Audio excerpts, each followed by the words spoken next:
So as you can probably tell by the title and thumbnail of this video, it looks like Apple is planning to have a larger iPad release later next year. So in this video, let's talk about what we know about that iPad, when it's going to be released, and then finally what it's going to mean for the iPad lineup moving forward, because if they add another larger iPad in there, this is going to be even more confusing than it already is. So without further ado, let's talk about this new iPad Ultra or iPad 14 or 16, whatever they're going to call it.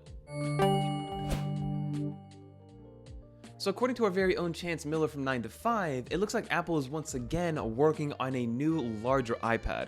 And the reason we say once again is because originally we got some leaks and rumors that a 14.1-inch iPad was going to be releasing this year. But depending on when you're watching this, we probably know at this point that there's no new iPad releasing because we did recently get the new iPad 10th generation and also the new M2 iPad Pro that released with the 12.9 variant being the biggest one. According to somebody close to this project, it looks like Apple's thinking about releasing a new 16-inch iPad Pro in Q4 of next year. So we are talking about a whole year from now before this new iPad comes out. But again, it's going to be a 16-inch iPad. And right now we are rocking with a 12.9, so we'll call it a 13-inch because 12.9 is basically already there. But the 13-inch iPad Pro is already a tough iPad to wield if you are using it as an iPad. Now, if you're using it as a computer, as a laptop, which is the way that I mostly use it, then it's no problem whatsoever. But for those people that still use their 12.9-inch iPad as an actual tablet, that thing is becoming more and more unwieldy. Leave some comments down below if you are a 12.9-inch iPad user and you use it as a tablet, because like I said, for me it's very rare that I pull the tablet off of the Magic Keyboard and like sit on a couch or sit in bed with this iPad and use it as a tablet, because again, it's very, very big. It's a two-handed device, and whenever you want to type something on it, you need to use one hand, and after a while that one hand gets tired. It's very hard to put it over your head because you think it's going to fall on you. So the 12.9-inch iPad is already too big to be used as a tablet in my opinion, so this 16-inch iPad is going to further blur the lines between what the iPad is and what it's going to be used for, and then also what a 16-inch MacBook can be used for and what that's going to be for. It is still very unclear how Apple is going to position this iPad. Is it going to be an iPad Ultra, where it's going to be the latest and greatest, so it's going to have the latest chipset, the latest mini LED display, it's going to work with its own version of a Magic Keyboard?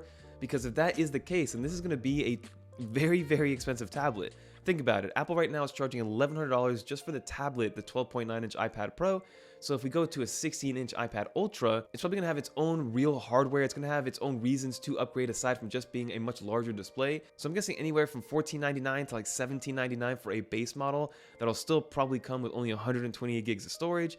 And then once you add maybe a $400 or $450 Magic Keyboard, an Apple Pencil, this thing is going to be very expensive, and I can see it capping out at almost $4,000 just for a tablet. So that's one way that Apple could position this new iPad Ultra, for lack of a better term, but they could also kind of put it in the entry-level tier. So yes, it's still going to be kind of expensive for an entry-level tablet, but it's going to have a lower chipset, and it's going to be mostly just all screen. So maybe it won't have ProMotion display, it definitely won't have mini LEDs, so it might have the iPad 10th generation or the iPad Air specs, just in a larger form factor to keep that price down. Because if you keep it in that iPad Pro, iPad Ultra with mini LED, this thing is going to be way too cost prohibitive for a lot of people to get into the 16-inch tablet game.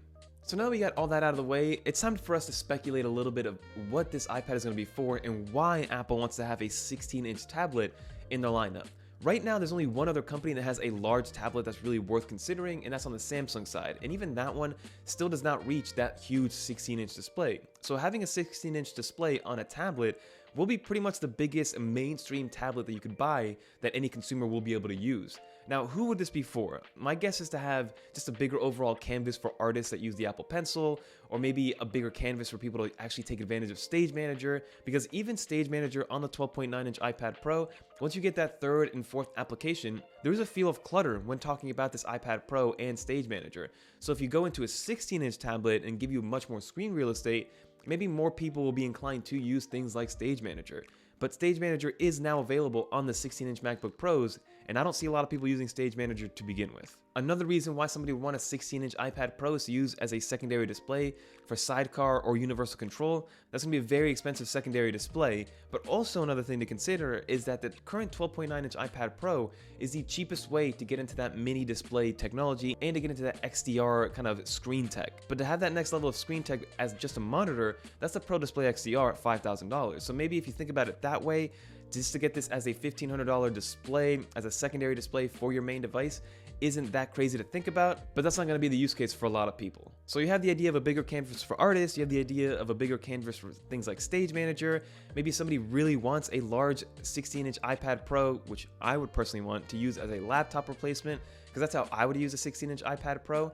Maybe for a larger battery and larger battery capacity, but overall, as a tablet, it's not going to be very usable. But at the end of the day, the one thing I want people to consider is that a 16-inch tablet will not be used as a regular tablet. It's going to be used at a desk, it's going to be used attached to a keyboard, it's going to be used attached to like an easel type thing where you are kind of moving it, almost like that Microsoft Surface Studio display / desktop computer that they have that can kind of move at any angles. I can see Apple releasing a magnetic hub for a 16-inch iPad Pro to be used at a desk and be able to use at any angle, at any orientation. So keep that in mind. That could be another use case for this tablet. So that is what I see this tablet being used for artists that want a larger canvas, for people that just want the latest and greatest. I'm talking about you, Chris Lawley, because I know you would love a 16-inch iPad Pro as well as myself. But other than that, this is going to be a tablet for a very, very small amount of people, because it won't be used as just a regular tablet to just surf around the web, to throw around on the couch, and to just use for leisure activities.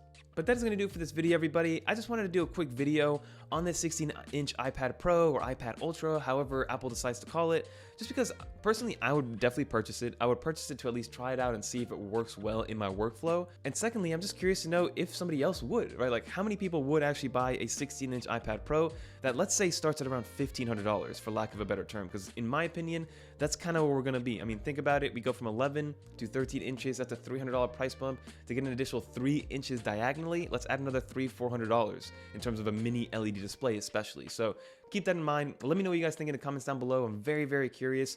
Would you buy this one? Where do you think Apple's going to put it in their lineup? Is this even worth Apple's time? Will enough people want this? Let me know in the comments down below. But that's going to do it for this video. If you did enjoy it, leave a little dolphin in the comments down below so I know you made it to the end. And if you guys want to watch more iPadOS, iOS, or macOS videos, click on one of these videos right here. But until next time, I'm Fernando. I'm out of here. Peace.